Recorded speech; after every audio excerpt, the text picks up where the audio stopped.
অভিশপ্ত শয়তান থেকে মহান আল্লাহর নিকট আশ্রয় চাই। সকল প্রশংসা সমগ্র বিশ্বের প্রতিপালক মহান আল্লাহর জন্য। রহমান ও রাহিম আল্লাহ তাআলার নামে সূরা হজ এর বাংলা সরল অনুবাদ শুরু করছি। হে মানবমণ্ডলী, তোমরা তোমাদের রবকে ভয় করো। নিশ্চয়ই কিয়ামতের ভূমিকম্প একটি বড় ঘটনা। সেদিন প্রত্যেক দুগ্ধকারী মাতা তার দুধ পানকারী শিশুকে ভুলে যাবে এবং প্রত্যেক গর্ভবতী মহিলা তার গর্ভপাত করে ফেলবে। এবং আপনি মানুষদেরকে দেখতে পাবেন যেন তারা নেশাগ্রস্ত হয়ে পড়েছে। বাস্তবে তারা নেশাগ্রস্ত নয়, বরং আল্লাহর কঠিন আযাব শুরু হয়েছে। মানুষের মধ্যে এমন মানুষ আছে যারা জ্ঞানহীনতার কারণে আল্লাহ সম্পর্কে তর্কে লিপ্ত হয় এবং প্রত্যেক বিদ্রোহী শয়তানের অনুকরণ করে। শয়তানের বিষয় ইহা স্থিরকৃত যে নিশ্চয়ই যে শয়তানকে বন্ধু হিসাবে গ্রহণ করবে, নিশ্চয়ই শয়তান তাকে ভুল পথে পরিচালনা করবে এবং তাকে জ্বলন্ত আগুনের শাস্তির দিকে নিয়ে যাবে। হে মানবমণ্ডলী, তোমরা যদি পুনরুত্থানের বিষয় সন্দেহ পোষণ করো তবে লক্ষ্য করো, নিশ্চয়ই আমি তোমাদেরকে সৃষ্টি করেছি মাটি হতে, অতঃপর শুক্রবিন্দু হতে, অতঃপর রক্তপিণ্ড হতে, অতঃপর গোশতপিণ্ড হতে, কখনো পূর্ণাকৃতিতে কখনো অপূর্ণাকৃতিতে। তোমাদের উদ্দেশ্যে বিষয়টি পরিষ্কার করার জন্য আমি যা ইচ্ছা করি নির্দিষ্ট সময় পর্যন্ত মাতৃগর্ভে অবস্থান করাই। তারপর তোমাদেরকে শিশু হিসাবে বের করি। তারপরে তোমরা পরিণত বয়সে উপনীত হও। তোমাদের মধ্য হতে কেউ মারা যায়, তোমাদের মধ্য হতে কেউ অপমানজনক বয়সে উপনীত হয়। ফলে একটি বিষয় জানার পরে আবার অজানা হয়ে যায় এবং তুমি পৃথিবীকে দেখতে পাবে শুষ্ক। অতঃপর উহার উপরে আমি যখন পানি বর্ষণ করি তখন উহা আলোড়িত হয়, স্ফীত হয় এবং চক্ষু জোড়ানোর মতো নানা রকম উদ্ভিদ জন্মায়। ইহা এজন্য যে নিশ্চয় আল্লাহ তাআলা প্রকৃত সত্য এবং নিশ্চয় তিনিই মৃতকে জীবিত করেন এবং নিশ্চয় তিনি সবকিছুর উপরে ক্ষমতাবান। নিশ্চয় কিয়ামত আগত, তাতে কোনো সন্দেহ নেই। নিশ্চয় আল্লাহ তাআলা যারা কবরে আছে তাদেরকে তুলবেন। মানুষের মধ্যে এমন মানুষ আছে যারা কোনো উজ্জ্বল কিতাব, হেদায়েত, ইলম ব্যতি রেখেই আল্লাহ সম্পর্কে তর্কে লিপ্ত হয় ঘাড় বাঁকা করে, যাতে মানুষদেরকে আল্লাহর পথ হতে বিপদগামী করতে পারে। দুনিয়াতে তার জন্য রয়েছে অপমান এবং কিয়ামতের দিনে তাকে আমি জ্বলন্ত আগুনের স্বাদ গ্রহণ করাব। সেদিন তাকে বলা হবে, ইহা তোমার হস্তদ্বয়ের উপার্জনের ফল। নিশ্চয় আল্লাহ তাআলা তার বান্দাদের উপর বিন্দুমাত্র জুলুম করেন না। মানুষের মধ্যে এমন মানুষ আছে যারা পার্শ্বে অবস্থান করে আল্লাহর ইবাদত করে। কল্যাণ লাভ করলে সে প্রশান্ত হয়, বিপর্যয় দেখা দিলে মুখ ফিরিয়ে চলে যায়। সে দুনিয়ায় ক্ষতিগ্রস্ত হলো, আখিরাতেও ক্ষতিগ্রস্ত হলো এবং ইহাই হচ্ছে স্পষ্ট ক্ষতি। তারা আল্লাহকে ত্যাগ করে এমন বস্তুর ইবাদত করে যারা তাদের ক্ষতি উপকার কিছুই করতে পারে না এবং ইহা হচ্ছে সুদূর পথভ্রষ্টতা। সে এমন বস্তুর ইবাদত করে যার উপকারের তুলনায় ক্ষতিই নিকটবর্তী। নিকৃষ্ট অভিভাবক, নিকৃষ্ট সাথী। নিশ্চয় আল্লাহ তাআলা ঈমানদার এবং সৎকর্ম সম্পাদনকারীদেরকে জান্নাতে প্রবেশ করাবেন, যার নিচ হতে নহর প্রবাহিত। নিশ্চয় আল্লাহ তাআলা যা ইচ্ছা করেন তাই করতে পারেন। যে এভাবে ধারণা পোষণ করে যে মুহাম্মদকে আল্লাহ তাআলা দুনিয়া ও আখিরাতে কখনোই সাহায্য করবেন না, সে আকাশের সাথে একটি লম্বা রশি যুক্ত করুক, অতঃপর তা সে কেটে ফেলুক, অতঃপর দেখুক তার প্রচেষ্টা তাকে রাগান্বিত করার কারণ দূর করতে পারে কিনা। এভাবেই নিশ্চয় আমি উজ্জ্বল নিদর্শন হিসাবে কোরআনকে অবতীর্ণ করেছি। নিশ্চয় আল্লাহ তাআলা যাকে ইচ্ছা করেন তাকে হেদায়াত দান করেন। নিশ্চয় যারা বিশ্বাস স্থাপন করেছে এবং যারা ইয়াহুদি হয়েছে এবং যারা তারকা পূজক হয়েছে এবং যারা নাসারা হয়েছে এবং যারা অগ্নিপূজক হয়েছে এবং যারা মুশরিক হয়েছে, নিশ্চয় আল্লাহ তাআলা কিয়ামতের দিন তাদের মধ্যে মীমাংসা করবেন। নিশ্চয় আল্লাহ তাআলা সবকিছুর প্রত্যক্ষদর্শী। আপনি কি দেখেন না, নিশ্চয় আল্লাহকে সেজদা করে যারা আকাশ সমূহের মধ্যে আছে এবং যারা পৃথিবীর মধ্যে আছে, এবং চন্দ্র, সূর্য, তারকা, পর্বতমালা, বৃক্ষরাজি এবং সমস্ত পশু এবং অনেক মানুষ এবং অনেকের উপরে আল্লাহর শাস্তি নির্ধারিত হয়ে আছে। আল্লাহ যাকে অসম্মান করেন তাকে কেউ সম্মান দিতে পারে না। আল্লাহ তাআলা যা ইচ্ছা তাই করেন। এ দুটো বিবাদমান দল যারা তাদের রবের বিষয় বিতর্ক করে। অতঃপর যারা কাফির তাদের জন্য আগুনের কাপড় কাটা হয়েছে তাদের পোশাক তৈরির জন্য। তাদের মাথার উপর থেকে গরম পানি ঢালা হবে, উহার সাহায্যে গলিয়ে দেয়া হবে যা কিছু আছে তাদের পেটের মধ্যে এবং চামড়াও, এবং তাদের জন্য রয়েছে লোহার মুগুর। কষ্টে অস্থির হয়ে যখনই তারা উহা হতে বের হয়ে যাওয়ার ইচ্ছা করবে, তখন তাদেরকে উহার মধ্যে ফিরিয়ে দেওয়া হবে এবং বলা হবে, জ্বলন্ত আগুনের স্বাদ গ্রহণ করো। যারা ঈমান এনেছে এবং ভালো কাজ করেছে, নিশ্চয় আল্লাহ তাআলা তাদেরকে জান্নাতে প্রবেশ করাবেন, যার তলদেশ থেকে নহর প্রবাহিত। তথায় তাহাদেরকে স্বর্ণ এবং মতির কঙ্কন পরানো হবে এবং তথায় তাদের পোশাক হবে রেশমের। তাদেরকে পবিত্র বাক্যের দিকে পথ দেখানো হয়েছিল এবং তাদেরকে পথ দেখানো হয়েছিল প্রশংসিত আল্লাহর রাস্তার দিকে। নিশ্চয় যারা অবিশ্বাস করে এবং আল্লাহর রাস্তা হতে মানুষদেরকে ফিরায় এবং সম্মানিত মসজিদ হতে মানুষদেরকে বাধা দেয়, যাহা আমি স্থানীয় এবং বহিরাগতদের জন্য করেছি সমান। জুলুম করে যারা তথায় পাপকার্য সম্পাদন করতে চায়, আমি তাদেরকে বেদনাদায়ক শাস্তির স্বাদ গ্রহণ করাবো। স্মরণীয় ঘটনা, যখন ইব্রাহিমকে বাইতুল্লাহর স্থান নির্ধারণ করে দিয়েছিলাম এবং বলেছিলাম, আমার সাথে বিন্দুমাত্র শিরক করবে না, এবং তাওয়াফকারী এবং সালাতে দণ্ডায়মানদের জন্য এবং রুকু সিজদাকারীদের জন্য আমার ঘরকে পবিত্র রাখো। মানুষের মধ্যে হজের ঘোষণা দিন, তারা আপনার কাছে পায়ে হেঁটে আসবে এবং দূর দূরান্ত থেকে সর্বপ্রকার দুর্বল উটের উপর সওয়ার হয়ে আসবে, যাতে তারা তাদের কল্যাণময় স্থানগুলিতে উপস্থিত হতে পারে এবং নির্দিষ্ট দিনগুলিতে চতুষ্পদ জন্তুগুলির উপর তারা আল্লাহর নাম স্মরণ করতে পারে, যেগুলিকে আল্লাহ তাআলা তাদেরকে জীবিকা হিসাবে দান করেছেন। তথায় তোমরা উহা হতে খাও এবং দুস্থ এবং ফকিরদেরকে খাওয়াও। অতঃপর তারা তাদের অপরিচ্ছন্নতা দূর করবে এবং তাদের মানতগুলো পূর্ণ করবে এবং প্রবীণ ঘরকে তাওয়াফ করবে। ইহাই বিধান। অতঃপর যে আল্লাহর পক্ষ হতে নির্ধারিত সম্মানের বস্তুগুলির সম্মান করে, উহা তার জন্য উত্তম তার রবের কাছে, এবং চতুষ্পদ জন্তু তোমাদের জন্য হালাল করা হয়েছে উহা ব্যতীত, যা কিতাবের মধ্যে উল্লেখ করা হয়েছে। অতএব তোমরা মূর্তি পূজা অপবিত্রতা হতে আত্মরক্ষা করো এবং মিথ্যা কথা বর্জন করো।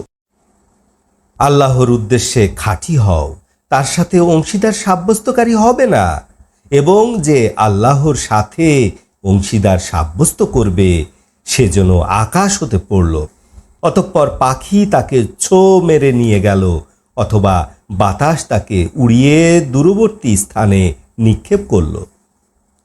ইহাই আল্লাহর বিধান। অতঃপর আল্লাহর নিদর্শনগুলির যে সম্মান করে, উহা হচ্ছে অন্তরের পরহেজগারী।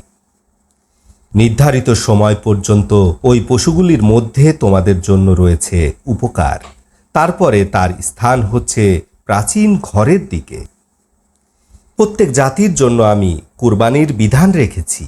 চতুষ্পদ পশু হতে আমি তাদেরকে যে জীবিকা দান করেছি, তার উপরে যেন তারা জবের সময় আল্লাহর নাম স্মরণ করে। অতঃপর তোমাদের ইলাহ এক ইলাহ, তোমরা তার প্রতি আত্মসমর্পণ করো এবং সুসংবাদ দান করুন যারা বিনয়ী। যারা এরূপ যে তাদের সম্মুখে যখন আল্লাহর নাম উচ্চারণ করা হয় তখন তাদের অন্তর ভীত হয়ে পড়ে। তাদের উপরে যখন বিপদ আপদ আসে তখন তারা ধৈর্য ধারণ করে এবং সালাত প্রতিষ্ঠা করে, এবং তাদেরকে আমি যে জীবিকা দান করেছি তা হতে ব্যয় করে।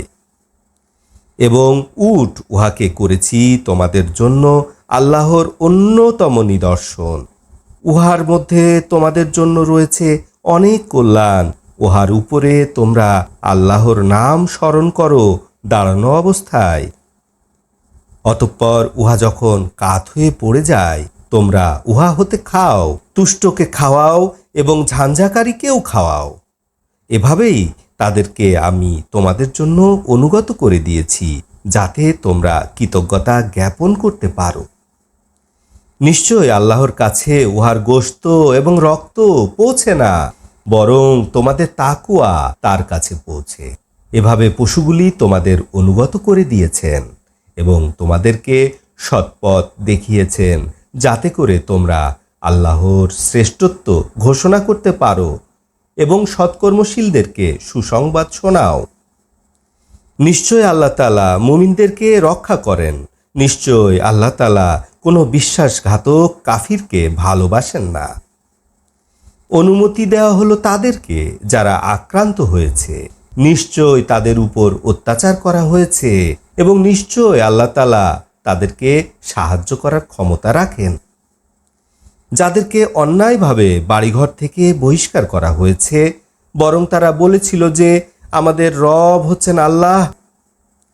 মানুষের এক দলকে অন্য দল দ্বারা যদি প্রতিহত না করা হতো, তাহলে নাসারাদের মধ্যে গৃহত্যাগীদের সওমা, সাধারণ নাসারাদের বিয়া, ইয়াহুদীদের সালুত, মুসলমানদের মসজিদগুলি ধ্বংস হয়ে যেত, যেগুলির মধ্যে আল্লাহর নাম বেশি করে স্মরণ করা হয়। নিশ্চয় আল্লাহ তাআলা তাদেরকে সাহায্য করেন যারা আল্লাহকে সাহায্য করে। যারা এরূপ প্রকৃতির যে তাদেরকে যদি পৃথিবীতে প্রতিষ্ঠিত করা হয় তবে তারা সালাত প্রতিষ্ঠা করবে, জাকাত আদায় করবে, ভালো কাজে আদেশ করবে, মন্দ কাজ হতে বারণ করবে এবং সমস্ত কর্মের পরিণাম আল্লাহর উপরে। যদি তারা আপনাকে অবিশ্বাস করে তাতে দুঃখিত হবেন না। অবশ্যই তাদের পূর্বে নূহ এর জাতি তাকে অবিশ্বাস করেছে এবং আদ জাতি এবং সামুদ জাতীয়, ইব্রাহিমের জাতীয়, লুতের জাতীয়, এরা সবাই তাদের নবীকে অবিশ্বাস করেছে। এবং মাদিয়ানবাসীও এবং মূসাকে অবিশ্বাস করা হয়েছে। আমি অবিশ্বাসীদেরকে অবকাশ দিয়েছিলাম, তারপর আমি তাদেরকে পাকড়াও করেছিলাম। অতঃপর অবিশ্বাসের পরিণাম কেমন ছিল? কত জনপদ আমি ধ্বংস করেছি যার অধিবাসীরা ছিল জালিম। তারা তাদের ঘরের ছাদ সহ ধ্বংসস্তূপে পরিণত হয়েছে এবং কত বিরান কূপ এবং মজবুত অট্টালিকা। তারা কি পৃথিবীতে ভ্রমণ করে না? তাদের যদি হৃদয় থাকতো যার সাহায্যে তারা বুঝতে পারে, যদি কান থাকতো যা দিয়ে শুনতে পারে। নিশ্চয় ইহা চোখের অন্ধ নয়, বরং ইহা হৃদয়ের অন্ধ যা বুকের মধ্যে অবস্থান করে। তারা আপনার কাছে দ্রুত শাস্তির দাবি করে এবং নিশ্চয় আল্লাহ তাআলা তার প্রতিশ্রুতি ভঙ্গ করবেন না। এবং নিশ্চয় তোমার রবের নিকট একটি দিন 1000 বছরের সমান যেভাবে দুনিয়াতে তোমরা গণনা করো। এবং কত জনপদ যাদেরকে আমি অবকাশ দিয়েছি তারা ছিল অত্যাচারী, অতঃপর আমি তাদেরকে ধরেছি এবং আমার কাছেই সকলের প্রত্যাবর্তন। আপনি বলুন, হে মানবজাতি, নিশ্চয় আমি তোমাদের জন্য প্রকাশ্য ভয় প্রদর্শনকারী। অতঃপর যারা বিশ্বাস করে এবং ভালো কাজ করে তাদের জন্য রয়েছে ক্ষমা এবং মহামূল্যবান জীবন সামগ্রী। নিশ্চয় যারা আমার আয়াতগুলি ব্যর্থ করার চেষ্টা করে তারা জাহিমের অধিবাসী হবে। আমি আপনার পূর্বে কোনো নবী বা রাসূল পাঠাইনি, বরং তারা যখন পাঠ করত তখন তাদের পাঠের সাথে শয়তান কিছু যোগ করে দিত। অতঃপর আল্লাহ তাআলা শয়তানের যোগ করা বিষয় রহিত করে দিতেন, তারপর তার আয়াতকে পাকাপোক্ত করে দিতেন। আল্লাহ তাআলা জ্ঞানী, কৌশলী। ইহা এজন্য যে শয়তান যা যোগ করেছে তা হবে পরীক্ষার বস্তু ওদের জন্য, যাদের অন্তরে ব্যাধি এবং যাদের হৃদয় কঠিন। নিশ্চয় জালিমরা কঠিন বিরোধিতার মধ্যে রয়েছে। এবং ইহা এজন্য যে যাদেরকে জ্ঞান দান করা হয়েছে তারা জেনে নিতে সক্ষম হবে যে নিশ্চয় কুরআন আপনার রবের পক্ষ হতে সত্য। অতঃপর তারা তার উপর বিশ্বাস স্থাপন করবে এবং উহার প্রতি অনুগত হবে। নিশ্চয় আল্লাহ তাআলা ঈমানদারদেরকে সরল পথ দেখান।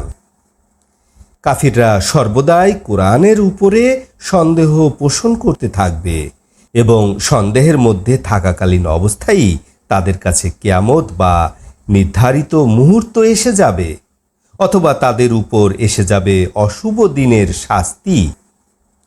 সেদিন সার্বভৌমত্ব একমাত্র আল্লাহরই, তিনি তাদের মধ্যে ফয়সালা করবেন। অতঃপর যারা বিশ্বাস করেছে এবং ভালো কাজ করেছে তারা জান্নাতুল নাইমে অবস্থান করবে। এবং যারা অবিশ্বাস করে এবং আমার আয়াতগুলি অস্বীকার করে তাদের জন্য রয়েছে অপমানজনক শাস্তি। যারা আল্লাহর পথে গৃহ ত্যাগ করেছে অতঃপর শাহাদাত বরণ করেছে অথবা নিহত হয়েছে, অবশ্যই আল্লাহ তাআলা তাদেরকে উত্তম জীবিকা দান করবেন। নিশ্চয় আল্লাহ তাআলা হচ্ছেন উত্তম জীবিকা দানকারী। অবশ্যই তাদেরকে এমন স্থানে প্রবেশ করানো হবে যে স্থানের প্রতি তারা সন্তুষ্ট থাকবে, এবং নিশ্চয় আল্লাহ তাআলা সর্বাধিক জ্ঞানী এবং সতত সহনশীল। ইহা এজন্য যে কোনো ব্যক্তি ওই পরিমাণ শাস্তি দেয় যে পরিমাণ শাস্তি তাকে দেয়া হয়েছিল, তারপরও তাদের উপর অত্যাচার করা হয়েছিল, এবং এ ধরনের অত্যাচারীদেরকে অবশ্যই আল্লাহ তাআলা সাহায্য করবেন। আল্লাহ তাআলা মার্জনাকারী, ক্ষমাশীল। ইহা এজন্য যে আল্লাহ তাআলা রাতকে দিনের মধ্যে প্রবেশ করিয়ে দেন এবং দিনকে রাতের মধ্যে প্রবেশ করিয়ে দেন। আল্লাহ তাআলা সব কিছু শোনেন, সব কিছু দেখেন। ইহা এজন্য যে নিশ্চয়ই আল্লাহ তাআলা সত্য, এবং নিশ্চয়ই আল্লাহকে বাদ দিয়ে ওরা যাদেরকে ডাকে তারা বাতিল, মিথ্যা। আল্লাহ তাআলা সবার উপরে সর্বশ্রেষ্ঠ। আপনি কি দেখেন না আল্লাহ তাআলা আকাশ হতে পানি বর্ষণ করেন, অতঃপর পৃথিবী সবুজ রূপ ধারণ করে। আল্লাহ তাআলা সূক্ষ্মদর্শী, পরিজ্ঞাত ও সর্ববিষয় অবগত। আকাশ সমূহের মধ্যে যা কিছু আছে, পৃথিবীর মধ্যে যা কিছু আছে, সব কিছুর মালিক আল্লাহ। নিশ্চয় আল্লাহ তাআলা অমুখাপেক্ষী, সব প্রশংসিত। তোমরা কি লক্ষ্য করো না যে নিশ্চয় আল্লাহ তাআলা পৃথিবীর সব কিছু তোমাদের অনুগত করে দিয়েছেন, এবং নৌযানগুলি যা আল্লাহর আদেশে সমুদ্রে চলে সেগুলিও, এবং আকাশ পৃথিবীর উপরে পতিত না হয়, ইহাও শুধু তার আদেশের উপর নির্ভরশীল। নিশ্চয় আল্লাহ তাআলা মানুষের প্রতি অত্যন্ত করুণাময়, দয়াশীল। তিনি সেই আল্লাহ যিনি তোমাদেরকে জীবনের অস্তিত্ব দান করেছেন, অতঃপর তিনি তোমাদেরকে মৃত্যু দান করবেন, পুনরায় তোমাদিগকে জীবিত করবেন। নিশ্চয় মানুষ বড়ই অকৃতজ্ঞ। প্রত্যেক জাতির জন্য আমি নির্ধারিত করেছি ইবাদতের নিয়ম কানুন। যা তারা পালন করে। অতএব তারা যেন কর্তব্য পালনের ক্ষেত্রে আপনার সাথে তর্ক না করে। আপনি আপনার রবের দিকে লোকদেরকে ডাকতে থাকুন, নিশ্চয়ই আপনি সরল পথেই আছেন। তারা যদি আপনার সাথে ঝগড়া করতে চায়, তবে আপনি বলে দিন, তোমাদের কর্ম সম্পর্কে আল্লাহই ভালো জানেন। আল্লাহ তাআলা কিয়ামতের দিন যেসব বিষয় নিয়ে তোমরা মতভেদ করছিলে তার রায় প্রদান করবেন। আপনি কি জানেন না, নিশ্চয় আল্লাহ তাআলা আকাশ পৃথিবীর মাঝে যা কিছু আছে সব কিছু সম্পর্কে অবগত আছেন। নিশ্চয় ইহা কিতাবে সংরক্ষিত আছে এবং নিশ্চয় ইহা তার কাছে খুবই সহজ। আল্লাহকে বাদ দিয়ে তারা এমন বস্তুর ইবাদত করে যার সম্পর্কে আল্লাহ তাআলা কোনো প্রমাণ অবতীর্ণ করেননি, এবং এমন বস্তু যার সম্পর্কে তাদেরও কোনো জ্ঞান নেই, আর জালিমদের জন্য কোনো সাহায্যকারী নেই। যখন তাদের উপরে আমার স্পষ্ট আয়াতগুলো তেলাওয়াত করা হয়, তখন অবিশ্বাসীদের মুখমণ্ডলে আপনি অসন্তুষ্টির লক্ষণ দেখতে পাবেন। মনে হচ্ছে যারা তাদের উপর আয়াতগুলো পাঠ করে তাদেরকে আক্রমণ করে বসবে। আপনি বলে দিন, তোমাদেরকে কি এর চেয়ে আরও খারাপ সংবাদ শোনাবো? তা হচ্ছে আগুন। আল্লাহ তাআলা তা অবিশ্বাসীদের জন্য প্রতিশ্রুতি দিয়েছেন, কত নিকৃষ্ট সে ঠিকানা। হে মানবমণ্ডলী, উদাহরণ দেয়া হচ্ছে, কান লাগিয়ে শোনো। নিশ্চয় আল্লাহকে বাদ দিয়ে তোমরা যাদের ইবাদত করছো তারা সবাই মিলেও একটি মাছি তৈরি করতে পারে না। মাছি যদি তাদের থেকে কিছু কেড়ে নেয়, তাও তারা মাছির নিকট হতে উদ্ধার করতে পারবে না।